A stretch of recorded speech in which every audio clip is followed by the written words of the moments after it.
حضرت ابو ہریرہ رضی اللہ تعالیٰ عنہ بیان کرتے ہیں کہ مجھے نبی کریم صلی اللہ علیہ وآلہ وسلم نے ایک دفعہ ایک مال کا محافظ بنایا۔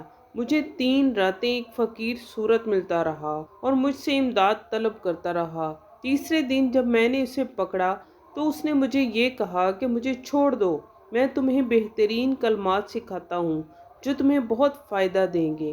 اس کے بعد اس نے کہا تم سونے کے لیے اپنے بستر پر جاؤ تو آیت الکرسی پڑھ لیا کرو، اس کی برکت سے شیطان تمہارے اور تمہارے سامان کے قریب نہ آئے گا۔ صبح نبی کریم صلی اللہ علیہ وآلہ وسلم نے رات کا واقعہ سنا تو ارشاد فرمایا، گو وہ بہت ہی جھوٹا تھا لیکن اس نے بات بالکل سچی کہی۔ پھر فرمایا، ابو ہریرہ جانتے ہو وہ کون تھا جو 3 راتیں تمہیں ملتا رہا؟ میں نے عرض کیا، نہیں یا رسول اللہ۔ آپ نے فرمایا، وہ شیطان تھا۔